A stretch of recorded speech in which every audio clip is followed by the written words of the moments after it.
Queridos amigos, qué gusto saludarlos. Soy Rodo Guerrero y este es su espacio Coffee Low, donde hablamos de los diferentes temas del derecho en sociedad.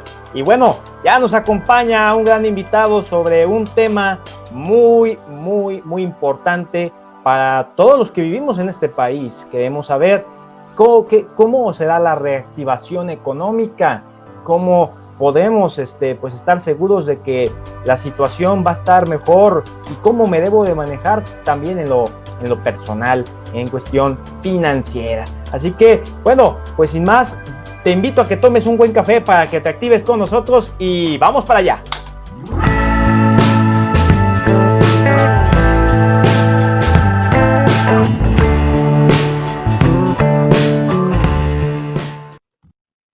Queridos amigos, estamos aquí con un gran amigo, nos ha acompañado en otras ocasiones, seguramente ustedes ya conocen con quien vamos a estar hablando, que tiene una trayectoria impresionante, ya hemos hecho de todo, podcast con la Universidad de Guadalajara en Radio CUSEI, hemos estado haciendo conversación también con nuestra alianza en Argos Cursa Radio, hemos estado haciendo sinergia con otro ponente que es Jorge Alberto Lara, y en esta ocasión pues lo tenemos para hablar de esta reactivación económica, cómo va a ser todo este tema que se escucha muy impactante. Vean ustedes cómo hablar de México entre recesión y recuperación, ¿cuál será? Bueno, pues tenemos aquí a nuestro gran amigo, el doctor Gerardo Herrera Villanueva. Él es director de comunicación en Rismatics. Y bueno, qué bueno tenerte aquí, mi estimado amigo. Rodolfo, un gusto saludarte a ti y a tu audiencia, un gran abrazo. Y pues sí, aquí estamos de vuelta. Creo que la última vez que platicamos fue en enero o febrero, cuando esto apenas comenzaba, ¿sí? De hecho, no me acuerdo ni siquiera si estábamos ya en pandemia o no, ¿sí? Y hablamos de las perspectivas de una recesión. Pues en estos momentos la recesión ya no es perspectiva, es realidad. Y sí, la gran pregunta es, ¿cuánto va a durar? ¿Sí? ¿Qué tan profunda va a ser? ¿Y cómo va a ser la recuperación? Porque hay que recordar que después de toda recesión económica viene un periodo de recuperación, eso es indiscutible. Ahora, recuperación, y esto creo que es muy importante resaltarlo para toda nuestra audiencia, recuperación no es crecimiento, recuperación es regresar al nivel donde estabas, ¿sí? Entonces, después de que te caíste, recuperación es, bueno, pues recobrar aquellos espacios, aquel ritmo económico que ya traías. Porque te voy a ser sincero, yo creo que hablar de crecimiento en la economía mexicana va a tardar bastante, lo cual no significa que no vayamos a tener cifras de crecimiento en el PIB, pero esas cifras de crecimiento en el PIB van a empezar a ser simplemente recuperación de aquello que perdimos. A ver, ¿a qué se refiere esto? Yo creo que lo mejor es empezar con una cifra. ¿Cuánto va a caer la economía este año? Digo, cuando nosotros platicamos, me acuerdo que ya empezaba esta guerra de quién da menos, -3, -4, -5, hasta lo que recuerdo, nadie había llegado a 2 dígitos, nadie había planteado un -10. Ahorita yo te diría, los optimistas plantean un -8, un -9, buena parte de los analistas plantearían un 10 y ya hay quien hable de un -12. Esto no lo hemos visto, o sea, nadie lo ha visto, a menos que haya en nuestra audiencia alguien que se acuerde de 1929. ¿Sí? De otra manera, nadie ha visto este nivel de caída económica. Para que nos demos una idea, la caída del 2009, sí, esa famosa recesión, la gran recesión del 2009, que nos tocó la crisis internacional y la crisis del H1N1, el país cayó 6.5, ¿sí? Y fue una caída fuerte. Se perdieron 700,000 empleos en el año 2009. Ahorita pues ya vamos por el 1,000,000 de empleos y apenas vamos en la primera mitad del año, ¿sí? O sea, esto nos da una idea de que más allá de un porcentaje, bueno, pues esto tiene un efecto claro, ¿no? La anterior sería 1995 fue 6% de caída. Entonces, podríamos estar hablando de una caída entre 10 y 12%, que definitivamente es mucho mayor que lo que cualquiera de nosotros ha experimentado, y podría llegar al doble de la gran recesión de hace un año. Entonces, ¿qué pasa? se espera, sí se espera que para el año que viene el país, o sea, para 2021, el país muestre una tasa de crecimiento, ya no de caída, una tasa de crecimiento de, pues, no sé, 2.5, 3%, dependiendo de las expectativas del análisis. Pero entonces, ¿qué sucede? Hay que recordar que si te caíste 10, 11%, ese 3% que sí va a ser crecimiento con respecto al 2020, ¿sí? Si crecemos 3% en 2021 con respecto a 2020, sí es crecimiento, pero cuando consideras que te caíste 10, 11% en 2020, ese crecimiento es recuperación, no es crecimiento real. Y ni siquiera alcanzamos a recuperar todo lo que perdimos. Entonces, obviamente yo creo que la pregunta que debe estar en mucha gente, bueno, y entonces, ¿cuánto tiempo nos va a tomar recuperar todo aquello que perdimos? Aquí es especular más hacia algunos años hacia adelante, pero yo te diría, casi por cualquier analista, cualquier estudioso, te habla de que México va a tardar de aquí al 2024, algunos muy pesimistas piensan que hasta el 2025 para recuperarse. En otras palabras, nos va a tomar hasta 2024, tal vez 2025, regresar a los niveles que teníamos en diciembre de 2019. Entonces, ¿qué significa? Estamos hablando de un quinquenio perdido, ¿sí? O sea, estamos hablando de una caída espectacular en 2020 y 4 o 5 años para recuperar eso que perdimos. Y entonces ya en 2025, 2026, dependiendo de qué tan rápido puede ser esa recuperación. Ahora, si quiero destacar, esa recuperación sí se va a sentir como crecimiento, por supuesto, ¿sí? Pero yo te diría, es como si te enfermas y pierdes 10 kilos, ¿sí? Pues claro, si recuperas 2, 3, 4, sí lo vas a sentir como que estás recuperando aquella grasa que habías perdido, pero no has regresado al nivel del cual empezaste, ¿sí? Entonces, sí estamos en un escenario que nadie había previsto, hay que reconocer esto, nadie había previsto este escenario en diciembre de 2019, nadie lo había previsto ni siquiera en enero del 2020. Recordemos que las bolsas de valores no son indicadores infalibles, pero sí son termómetros tempranos, ¿sí? De lo que viene. Las bolsas de valores empiezan a caer en febrero, ¿sí? Entonces, todavía en enero, no sé si te acuerdas que en enero la gran discusión era, bueno, pues el arranque del año, los incendios en Australia, ya nadie se acuerda de esos incendios, ¿sí? Los koalas corriendo ahí por Australia, ya nadie se acuerda de eso, lo controlaron, y en febrero empezamos a escuchar sobre el bicho este, ¿no? No sé si te acuerdas que al principio se decía, pues es un resfriado que viene de Asia, y bueno, pues sabemos que el resfriado que viene de Asia tuvo al 70% de la población mundial en cuarentena en abril, ¿sí? Entonces, esto es una crisis internacional. No sé si quieres, en el siguiente segmento hablemos dentro de esta crisis internacional, no todos los países lo están resintiendo igual, hay países que reaccionaron, ¿sí? Mejor que otros. La crisis internacional generada por el bicho este, eso pues no es culpa de nadie, digo, a menos que queramos alinearnos con Trump y echarle la culpa a China, no entraría en esa discusión, no sería una cuestión de asignar culpas, pero lo que sí es su responsabilidad en cada país es cómo cada gobierno respondió, y yo creo que ahí está la gran discusión. ¿Sí? Seguramente lo has comentado mucho en los programas últimamente, la gran discusión de cómo respondió cada país. Los americanos en este momento están discutiendo un cuarto paquete de apoyo económico. ¿Sí? Han tirado el dinero por la ventana, han literalmente lo que se dice en economía, helicopter money, tirado dinero por el helicóptero, ¿sí? Virtualmente, para mantener su economía andando y poder reactivarla. Y esto ya lo han hecho por 3 paquetes, están discutiendo ahorita un cuarto paquete. Y el día de ayer, Europa, que parecía que no podía ponerse de acuerdo, recordemos que la Unión Europea originalmente eran 12 países hace 20 años, pues ya ahorita son casi 20, no, un poquito menos 20, no se lograban poner de acuerdo qué hacemos, cómo reactivamos esto, sobre todo porque tienes economías muy dañadas, España e Italia, a las cuales la pandemia los devastó, economías más sólidas como Alemania. En Europa el ritmo económico lo marca Alemania. Y tenías un grupo de países, la prensa los denominó los países codos, ¿no? No diría que los países codos, pero sí países que querían ser muy juiciosos en cuánto dinero vamos a soltar y cómo lo vamos a soltar. Era fundamentalmente Holanda y los escandinavos.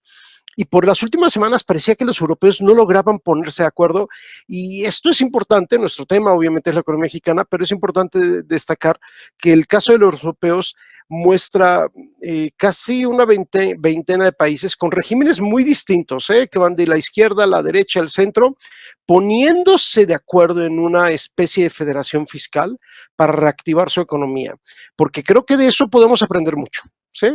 O sea, Sí. yo creo que si algo hemos visto en México es no logra haber acuerdos, no logra haber acuerdos, hay muchas voces discordantes, los europeos estaban peleando, estaban dando jalones, pero ayer llegaron a un acuerdo de 750 billones de euros para reactivar su economía. ¿Sí? O sea, también están tirando la casa por la ventana para reactivar la economía porque no quieres que la pandemia te deje la economía tumbada 10 años, y sí es posible, sí puede haber sido posible. De tal manera que, resumiendo, sí te podría decir, a nivel mundial es rara la economía que en 2021 vaya a recuperar todo lo que perdió en 2020, es rara, sí habrá algunas, y en Latinoamérica habrá alguna que se acercará, por ejemplo Colombia. Colombia tiene perspectivas de recuperación bastante buenas, ¿sí? La mayor parte de los países van a tardar entre 2, 3 años. Y pues que, como ya había comentado, en México a lo mejor puede tardar 4 o 5 años.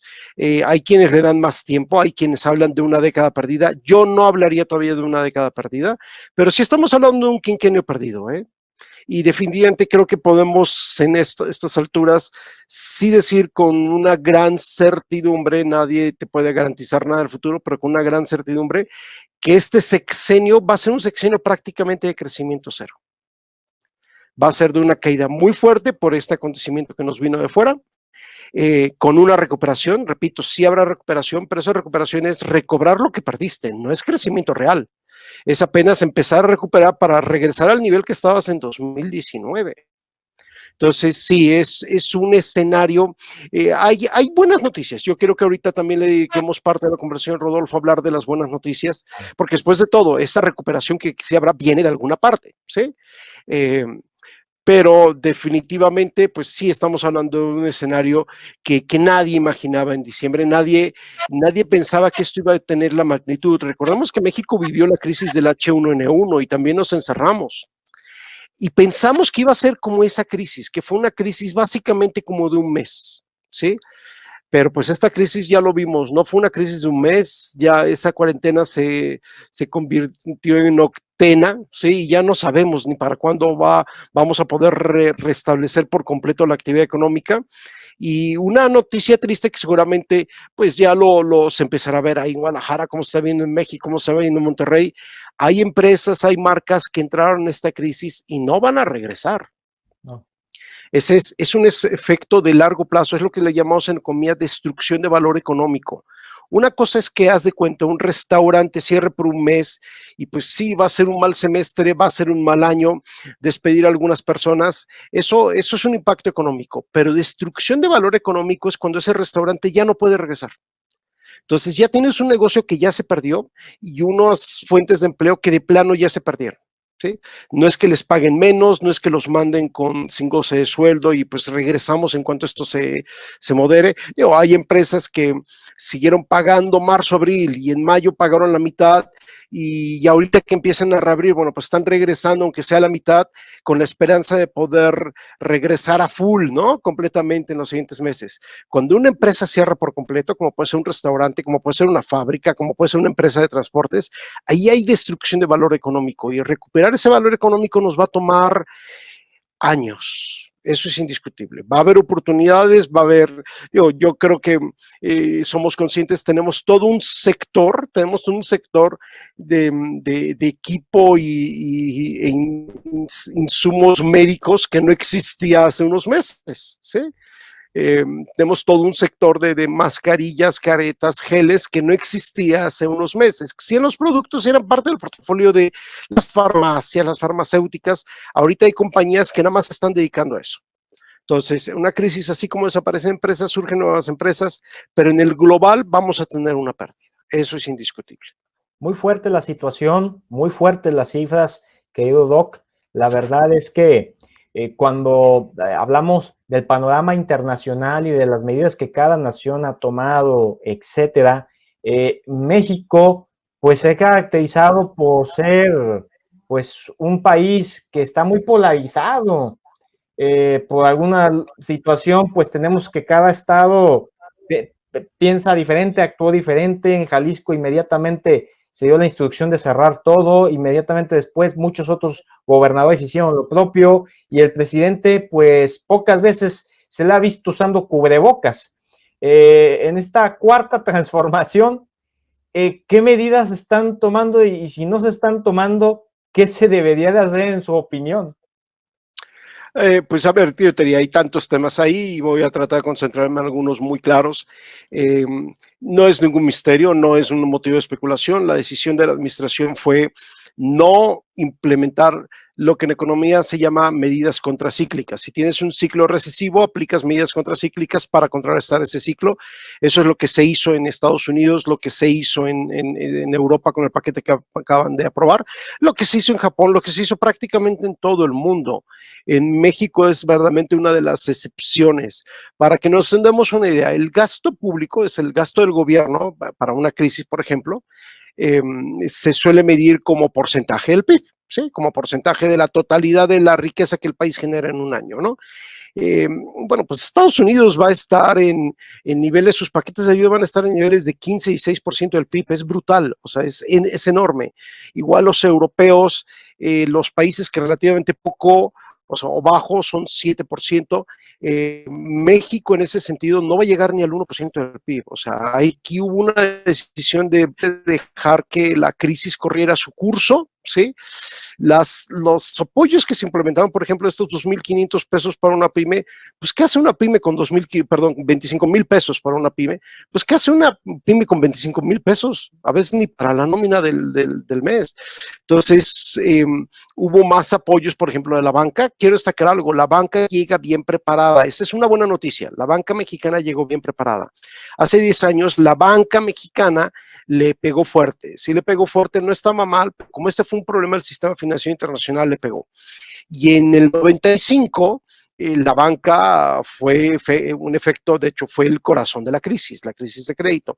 Ahorita la banca llega bien preparada y llegó bien preparada en el sentido de poder ofrecer diferir créditos, diferir pagos de créditos. Tampoco los puede diferir indefinidamente, pero los difirió a unos meses. Entonces la banca llegó bien preparada. Varios gobiernos estatales sí implementaron medidas, incluyendo, por ejemplo, el gobierno de la Ciudad de México. Pero el gobierno federal básicamente dejó a las empresas, a las unidades económicas a su suerte. ¿Sí? Sí apoyó a algunas poblaciones vulnerables, a grupos vulnerables, y eso hay que hacerlo. Pero no solo debes apoyar a los consumidores, tienes que apoyar a las empresas, porque las empresas son las que generan los empleos. No sirve de mucho que tú le des una renta a un empleado que lo mandaron a su casa, si no va a haber empresa a la cual regresar después de 3 meses. ¿Sí? Entonces, sí podríamos decir que hubo un abandono de política y todos sabemos cuál es el argumento, que porque no queríamos endeudarnos. A ver, yo te diría, aquí el símil es cuando como una familia tiene una emergencia. Bueno, pues si te tienes que endeudar para esa emergencia, que es diferente a las crisis de deuda que México tuvo anteriormente, que es el comparativo que se hace. Las crisis de deuda que México tuvo anteriormente fueron crisis de deuda irresponsable. El país estaba viviendo, particularmente en 95, por arriba de sus posibilidades, estábamos gastando más de lo que podíamos gastar. Fueron años de fiesta, ¿sí? De gasto irresponsable, y estábamos pidiendo prestado para vivir por arriba de nuestras capacidades. Y de repente nos llegó la cuenta y fue la crisis del 95. Entonces yo te diría, esas crisis fueron crisis de fiesta, fue topar la tarjeta para andar de vacaciones y de fiesta cuando no lo puedes pagar. No es una crisis de ese estilo. El país no viene de irresponsabilidad fiscal, no viene de irresponsabilidad económica. El sistema bancario estaba muy sano, los niveles de deuda de las familias, etcétera, estaban muy sanos. Entonces, esta no fue una crisis de usar las tarjetas para darte una vida de fiesta que no puedes pagar. Esta fue una crisis de un accidente literal, podemos decir una enfermedad seria y que te endeudas para superar esa enfermedad. ¿sí? Entonces, sí era un contexto muy distinto. El país llega en buenas condiciones pues, para asumir esos créditos. Claro, han estado fronteando mucho estas notas de que el país va a salir con poca deuda, sí, por supuesto va a salir con poca deuda, pero pues yo te diría, mientras que Estados Unidos, que sí se están deudando, va a tener una caída del 5 o 6%, México va a tener una caída del 10-12%, casi el doble, ¿sí? Entonces, ahí está esa diferencia, es una discusión abierta. Es más, yo te diría, es algo muy curioso que esa mantra, ese crédito no te endeuda es muy neoliberal, ¿sí? Históricamente en Latinoamérica son los gobiernos de izquierda los que se endeudan, ¿sí? Ujú. Entonces, y se han endeudado irresponsablemente. Sucedió en Brasil, sucedió en Argentina. Aquí fue una mantra muy neoliberal. Es algo muy curioso para un gobierno de izquierda que ha sido más muy vociferante en sus críticas al neoliberalismo. Ha implementado políticas muy de izquierda. Esa restricción fiscal, esa restricción de gasto es muy neoliberal. ¿Y qué otra medida? Neoliberal a más no poder. O sea, si hay un credo neoliberal por excelencia, es el libre comercio, ¿sí? Y sabemos que, bueno, pues se llevó a buen término y eso es una buena noticia, sí quiero destacarlo muy bien, eso sí es una buena noticia. Imagínate si además no cerraran las fronteras, ¿sí? Eh, Millones de empleos en el país dependen directa e indirectamente del comercio exterior, porque a veces me han preguntado, bueno, ¿y en qué nos beneficia el comercio exterior? El comercio exterior genera millones de empleos. De hecho, ustedes en Jalisco son parte de ese circuito que depende mucho del comercio exterior y todo el cinturón automovilístico del Bajío, ¿sí? Porque hace 20 años era únicamente el cinturón industrial del norte. Ahorita tenemos todo un cinturón de maquila, de industria automotriz, San Luis Potosí, Guanajuato, Aguascalientes, Jalisco, que afortunadamente están empezando a reabrir y eso ayudará, parte de esta recuperación parcial va a venir del sector externo, imagínense si no lo tuviéramos. Entonces, absolutamente muy bien que se llevó a buen término, sabemos que esa fue la razón de la visita a Washington. Ha habido esa discusión de si realmente era necesario hacer la visita a Washington para celebrar esto, porque el tratado hubiera entrado en vigor con visita a Washington o no. De hecho, la firma del tratado fue la del 30 de noviembre del 2018, que la firmaron Peña Nieto, Trudeau y Trump. Esa era la firma del tratado. Lo demás eran las autorizaciones, las aprobaciones congresionales, ¿sí? Para darle ya una fecha de inicio que fue el 1 de julio, ¿no? Entonces, en suma, sí, el gobierno mexicano optó por una política de restricción presupuestaria cuando más se justificaba. Repito, esto no era gastar para irnos de fiesta, como en otras crisis de deuda. Se justificaba un mayor gasto con niveles razonables de endeudamiento para salvar empresas, para salvar valor económico, para salvar empleos, ¿sí? A ver, buena parte del paquete económico norteamericano fue el seguro de desempleo. A la gente le siguieron llegando sus cheques de $1,500, $2,000 al mes. No tienes empleo, pero aquí está un ingreso para que puedas seguir gastando y ese gasto siga manteniendo la economía. ¿Sí? Entonces, si no se quiere ayudar a empresas, bueno, pues se podría haber ayudado directamente a todos esos empleados que estaban perdiendo sus puestos de trabajo a través de ese ingreso y en forma extraordinaria. Nadie habla de introducir un mecanismo que sería la renta mínima básica, un mecanismo constitucional que lo hiciera permanente, hacerlo durante el periodo de la pandemia. Otro ejemplo muy concreto, en Francia, por ejemplo, suspendieron pagos, ¿sí? Una de las primeras cosas que hizo Macron fue anunciar todo ciudadano francés durante estos 2 meses no paga luz, no paga agua, ¿sí? Todos sabemos que aquí, pues, lo vimos, la decisión de la Comisión Federal, aquí a mí me siguen pagando y los medios tuvieron sus reportajes hace unas semanas, si dejaste pagar durante la pandemia, iban y te cortaban la luz, ¿sí? A veces se ha manejado esto de, bueno, es que se están recortando sueldos de los funcionarios públicos. Ya ves que se acaba de anunciar que va a haber un recorte de los bonos o que van a renunciar a los bonos, etcétera, y que eso es apretarse el cinturón. Yo creo que exentar al país del pago de luz durante la pandemia, eso hubiera sido apretarse el cinturón, ¿sí? Sí, claro. Porque rebajarle el sueldo a los burócratas, que los burócratas renuncien a su aguinaldo, eso no alivia los problemas económicos, No. ni remotamente. cuando simplemente yo creo que nos queda en claro un sector, el sector turístico, al que se abandonó por completo. El sector turístico es un sector que te genera 4 o 5 millones de empleos, ¿sí? Al que se abandonó. Eh, no necesito decirte, no hay 4 o 5 millones de directores en la burocracia.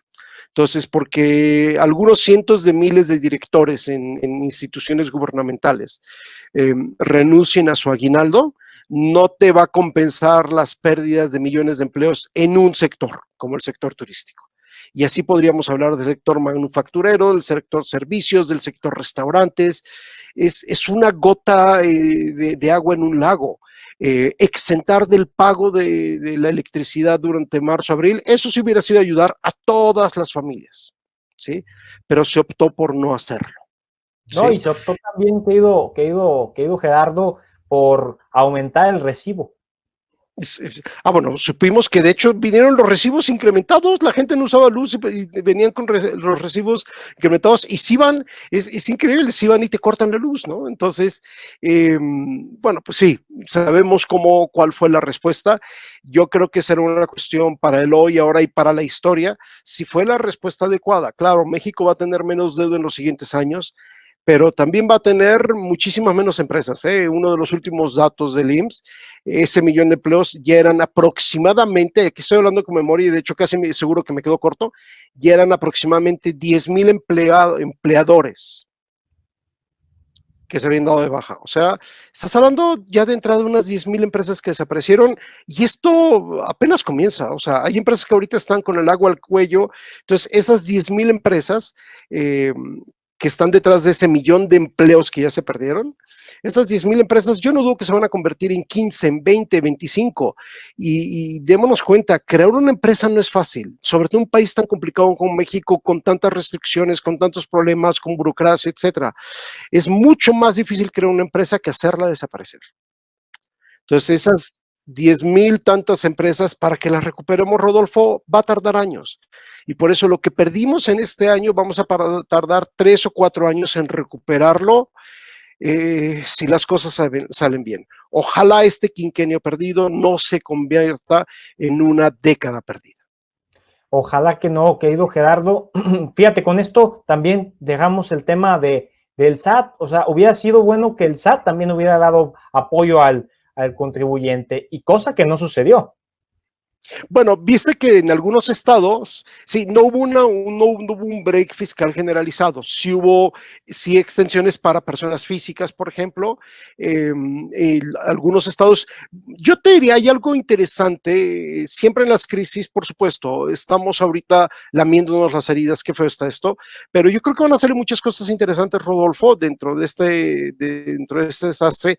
Yo creo que dentro de esto vimos, por ejemplo, México vive en una federación, sí, a veces se nos ha olvidado, sobre todo con el sistema presidencialista del PRI por 60, 70 años, de una gran concentración del poder del presidente, pero México es técnicamente una federación y es más, para nuestros escuchas, recuerden que esa federación es una de las grandes herencias de Juárez, ¿sí? Porque lo que heredamos de la colonia española era un sistema estilo monárquico concentrado en el virrey, ¿sí? O sea, como tal, el que gobernaba el país era el rey de España y en su representación el virrey. Y no había estados federados, ¿sí? Todos los gobiernos locales eran delegados de ese gobierno central, ¿sí? Y una de las grandes herencias de Juárez es el sistema federal que curiosamente se lo admiraba y se lo copió, como tú como abogado bien lo sabes, a los americanos, ¿sí? Él admiraba profundamente el sistema federalista norteamericano, ¿sí? Comento esto porque es curioso cómo a veces cuando la izquierda invoca a Juárez, ¿sí? Juárez admiraba a la economía neoliberal por excelencia, ¿sí? Profundamente. Los conservadores de la época de Juárez admiraban a las monarquías. Juárez, como los liberales de aquella época, y yo diría los liberales del día de hoy, los verdaderos liberales del día de hoy, admiran la separación de poderes. Lo que es profundamente conservador es concentrar poder. Lo que es profundamente liberal e innovador, revolucionario, incluso me atrevería a decir, es la distribución de poderes, ¿sí? Yo creo que algo que hemos visto en estos meses, algunos estados se han acordado sanamente que son estados, ¿sí? Que son estados soberanos y que hay un pacto fiscal, porque no es ningún misterio que la mayor parte de los ingresos tributarios del gobierno, yo creo que aquí habría que recordar algo muy importante. El gobierno no crea riqueza. No. La recolecta, la administra, la distribuye, y históricamente en México esas labores de recolección, distribución, las ha hecho con muchos problemas, por no decir que bastante ineficientemente. El gobierno no crea riqueza. Hay gente a veces que piensa que el gobierno crea riqueza. No crea riqueza. De hecho, las dos empresas que directamente el gobierno administra, que son CFE y Pemex, están en pérdidas. Entonces, como administrador de empresas, el gobierno mexicano es bastante malo. Entonces, el gobierno recolecta el dinero del resto de la sociedad, de ti, de mí, del empresario, del trabajador al que le retienen cada quincena religiosamente sus impuestos, ¿sí? Sí. El gobierno no genera riqueza, simplemente la recolecta.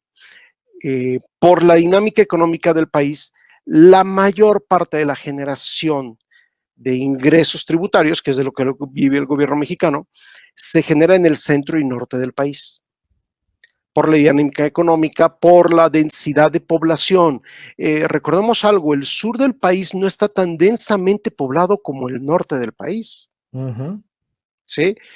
Quien haya estado prácticamente en cualquiera de las ciudades del sur, sea desde Mérida, Yucatán, hasta Tuxtla Gutiérrez, son ciudades chicas. ¿Sí? Es una ciudad mediana del Bajío. Hay menos densidad de población, menos actividad económica. Entonces, la mayor parte de los ingresos tributarios se generan en el centro y norte. Entonces, esta discusión del pacto fiscal es sumamente legítima porque la mayor parte de ese ingreso se va al centro y el centro lo reparte. Entonces, en estos momentos de crisis, de pandemia, de que los estados están luchando por recursos, por ejemplo, muchos estados sí ayudaron a sus empresas cuando la federación no quiso, pero tienen una restricción fiscal, ¿sí? Y además querían rebajarles ingresos, toda esta discusión, ¿sí? Tú sabes que incluso varios estados querían, como estados libres soberanos, la ley lo permite, asumir ellos deuda. La Constitución establece que tienen que tener el aval del gobierno central, ¿sí? Entonces, el aval de la Secretaría de Hacienda, y no, a varios de esos estados no se los quisieron dar, ¿sí? Entonces, aunque los estados querían endeudarse pues, para poder implementar políticas contracíclicas, la federación, el gobierno central no se los permitió, y hemos visto una buena dosis de tensión entre el centro y los estados, que además de ser un tema económico, es un tema constitucional, ¿sí? El cual seguramente para algún otro programa tendrás algún invitado destacado que pueda discutir esto. Que a partir de esto parece que sí, los estados se han acordado que son estados, y que a lo mejor va a haber un renovado federalismo, ¿sí? Como surgimiento de esto, y yo creo que es bueno, porque los contrapesos del poder, ¿sí? Son necesarios. Cuando tienes mucho poder concentrado, de izquierda o derecha, de cualquiera de los dos, ¿sí? Yo creo que es tan perjudicial para un país latinoamericano un carro completo de izquierda como un carro completo de derecha, absolutamente. ¿Sí? Necesitas diversidad, necesitas centro, ¿sí? Entonces, la dinámica económica ha despertado estas temáticas y seguramente vamos a ver mucho de eso, porque de la misma manera, ¿sabes qué? Yo creo que mucha de esa reactivación económica va a venir del dinamismo de muchos gobiernos locales, ¿sí? Fundamentalmente. Mira, querido Gerardo, vienen varias interrogantes, temas que de cierta manera, ¿por qué no decirlo?, abren la caja de Pandora, ¿no? O sea, dentro de esta situación tan compleja se decía, oye, pero pues entonces el presidente ya detuvo su Tren Maya, ¿no? ¿O qué pasó con el nuevo aeropuerto? Que ya salió la noticia de que pues siempre no tienen totalmente el dominio. Entonces, con ese tipo de cosas que están latentes, el nuevo aeropuerto, el Tren Maya y otras situaciones, pues, ¿tú qué piensas al respecto? ¿Se van a llevar a cabo o en qué plano estamos parados? Porque claramente que sí nos va a afectar de alguna manera estas dos obras que tiene pues nuestro Ejecutivo Federal. A ver, yo daría un poco de contexto histórico. Las grandes crisis son grandes, lo que en inglés se le llama project killers, matan grandes proyectos. Las grandes crisis matan grandes proyectos y para aquellos, yo era muy chico, sí, pero sí me acuerdo porque pues fue una de las primeras crisis fuertes que me tocó, la de los 80s. Eh, para todos aquellos que son más o menos mi generación, recordarán que la actual torre de Pemex, la que está en Ciudad de México, se empieza a construir durante el boom petrolero, finales de los 70, principios de los 80. El petróleo se viene para abajo, ¿sí? Y México se declara en bancarrota en 1982, nuestra famosa crisis de la deuda. Y se suspende la construcción de esa torre. Esa torre quedó suspendida buena parte de los 80s y la retomaron finales de los 80s, 90s, ¿sí? Entonces, eso es lo que pasa con esos grandes proyectos públicos. La torre Pemex en ese momento pues era un símbolo porque de hecho en ese momento iba a ser la torre más alta del país y una de las más altas de Latinoamérica, símbolo de la fortaleza petrolera de México, ¿sí?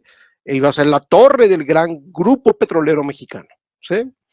Que el día de hoy Pemex pues es una de nuestras grandes preocupaciones, una compañía en pérdidas y que podría generarle al país serios problemas. ¿Por qué? Porque precisamente como por 20, 30 años hemos convertido a Pemex en símbolo nacional.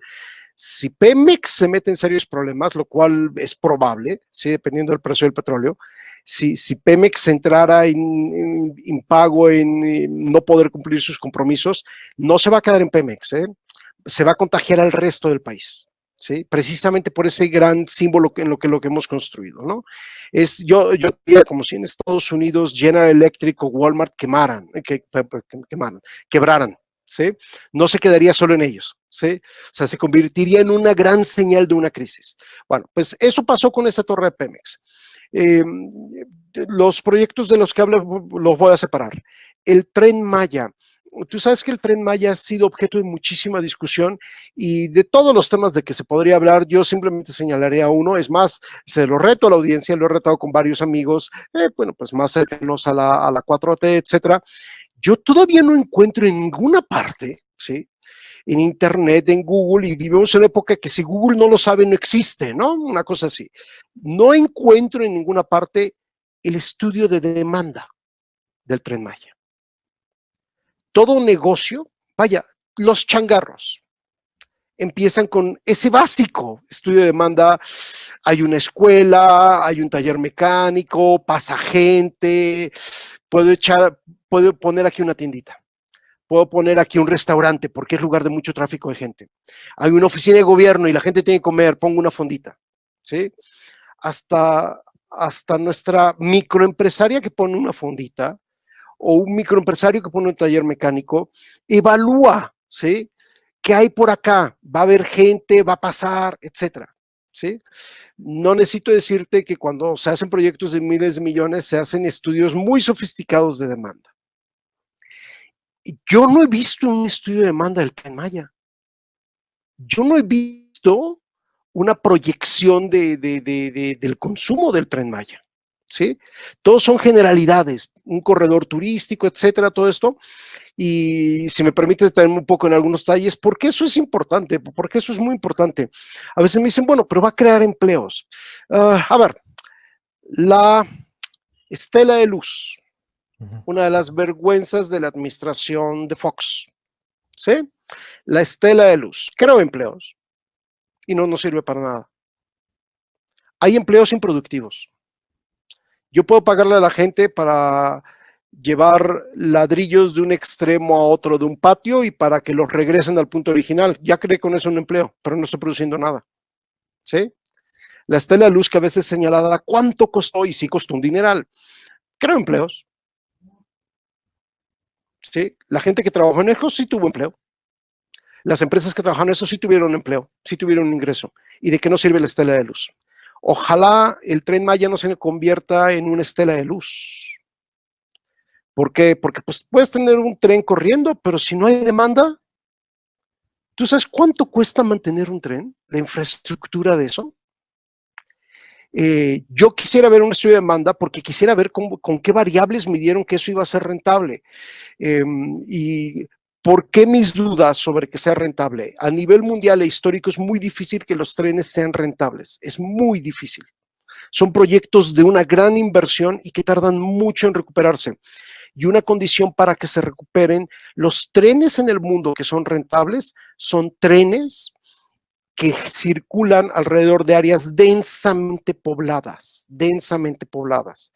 El tren de Europa es un éxito, además de que es folclórico y es uno de los símbolos de Europa. Europa, toda Europa occidental, cabe básicamente en México, ¿sí? Cabe básicamente en México. Pero mientras nosotros tenemos 320 millones de habitantes, ellos tienen 360 millones de habitantes. Sin ir tan lejos, Rodolfo, yo una vez hice un cálculo como economista, lo hice con alumnos míos en una escuela. Bueno, pues, dado que no tenemos un estudio de demanda, ¿cómo haríamos un estudio de demanda del Tren Maya? Ok, ¿cuánta gente hay en los estados por los que va a correr el Tren Maya? ¿Te acuerdas que te comenté que los estados del sur están menos densamente poblados? No llega a 15 millones de personas, los 5 estados donde va a correr el Tren Maya. Con eso no aguantas un tren. El famoso tren Beijing-Hong Kong, ¿sí? El que va por Shanghai y todo eso, que es un gran éxito, es un tren que al año mueve más de 400 millones de personas. Porque este es un país de 1.300 millones. Entonces, no veo los números. Simplemente no los veo, ¿sí? Porque ni aún metiéndole los turistas de la Riviera Maya te dan los números. Entonces, ojalá no se convierta en una estela de luz. Muy padre, muy bonita, han sacado los diseños de las estaciones, se ven padrísimos, pero el punto es quién lo va a usar, ¿sí? Porque no es una ruta de carga, no es una ruta comercial, sería una ruta de puro turismo. Si tú dijeras, ahí hay un gran corredor industrial, por ejemplo, si dijeras, ahí está el corredor automotriz que está en el Bajío, podría tener más sentido, porque entonces trasladaría no solo pasajeros, sino carga. Y, por ejemplo, déjame decirte, en la industria aérea, las líneas aéreas ganan más por carga que por pasajeros. Muchas veces un avión puede salir más con ganancias simplemente por la carga, aunque vaya vacío, ¿sí? Entonces, lo mismo aplica para los trenes. Simplemente, ya para cerrar este tema, ¿por qué es que Estados Unidos, ¿sí? ¿Por qué es que Estados Unidos no tiene el 100 en los europeos?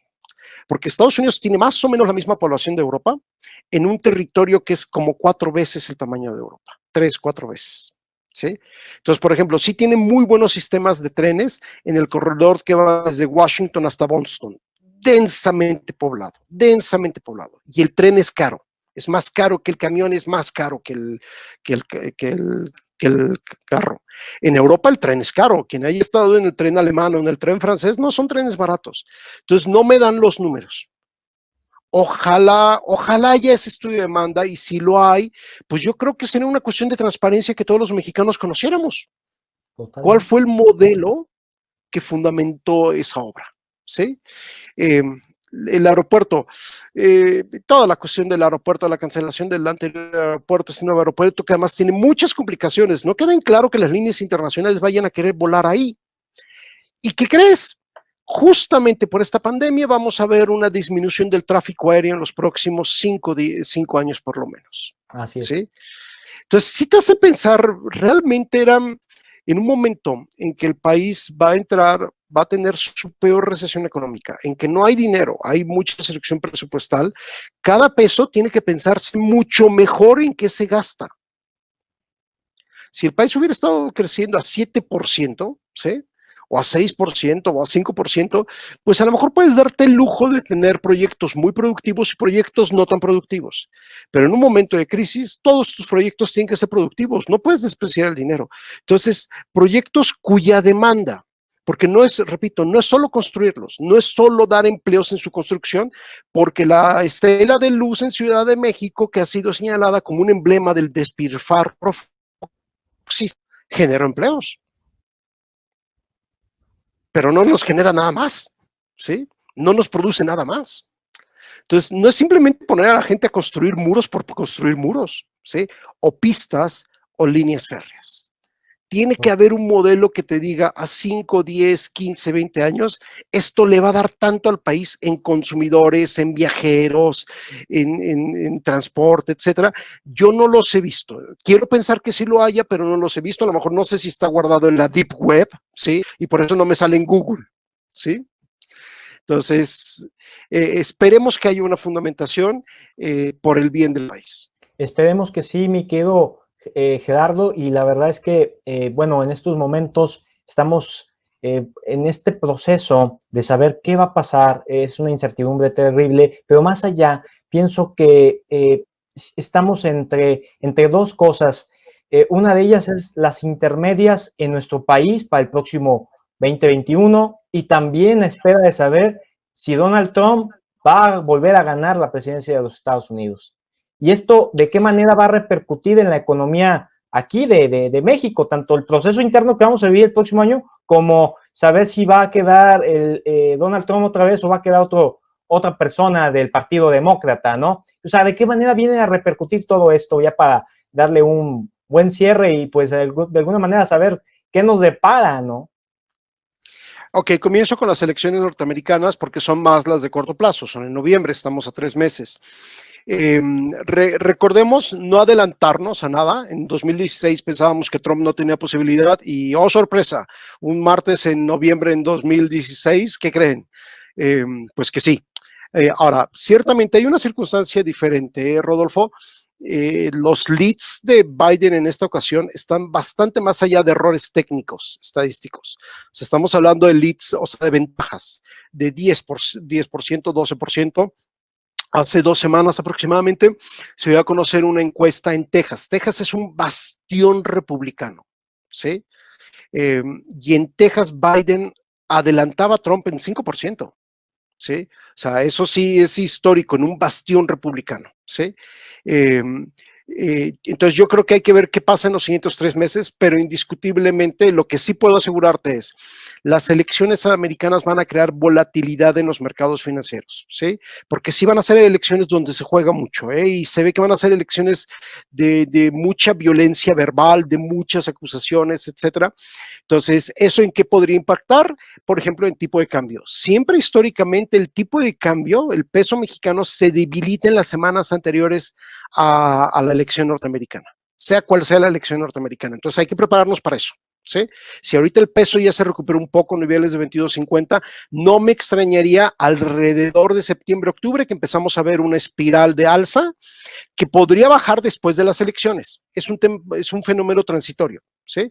Pero siempre el peso se debilita alrededor de las elecciones americanas, ¿sí? Eh, y entonces, eso en cuanto a la elección americana, yo personalmente espero que sí, que Biden pueda mantener ese lead. Y yo te diría, para cerrar este tema, si hay algo clarísimo, el elector americano vota por la economía. Y la economía en Estados Unidos va a llegar de todas maneras muy mal, ¿sí? No te da para recuperarla en poco tiempo. Y entonces cierro el caso de las elecciones intermedias. No me atrevo a hacer proyecciones políticas, simplemente espero que el país opte por distribución de poderes. Si algo ha mostrado esto es que es bueno tener poderes repartidos.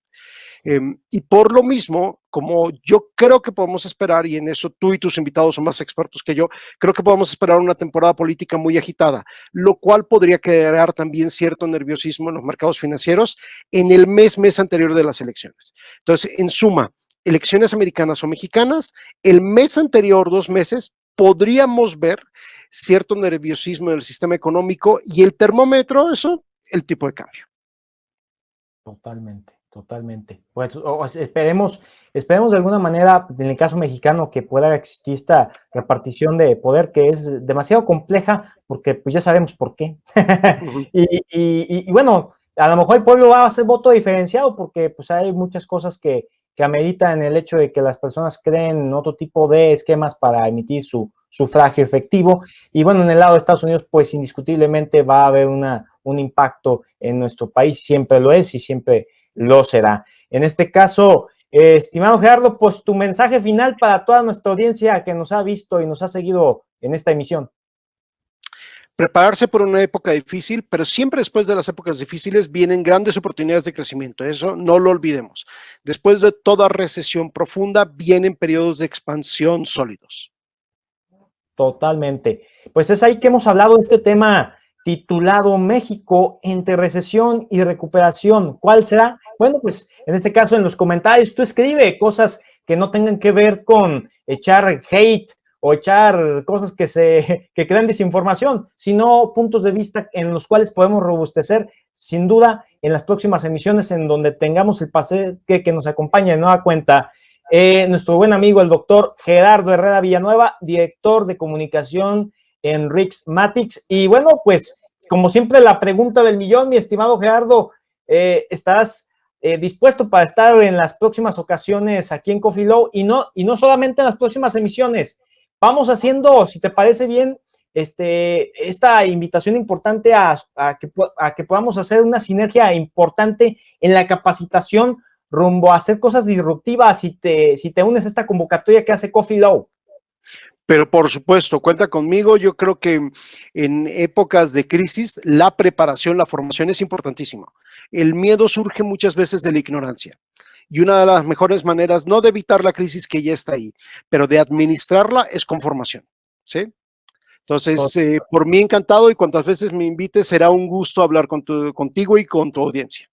Muchísimas gracias, estimado Gerardo. Pues bueno, ya lo escucharon, tendremos mucha de la experiencia y del tiempo de nuestro buen amigo Gerardo Herrera Villanueva, director de comunicación en Rixmatics. Y como siempre, pues a ustedes, queridos amigos, gracias por estar viendo este contenido. Compártanlo para que el mensaje llegue a más personas, y les mando un gran y enorme abrazo a la distancia.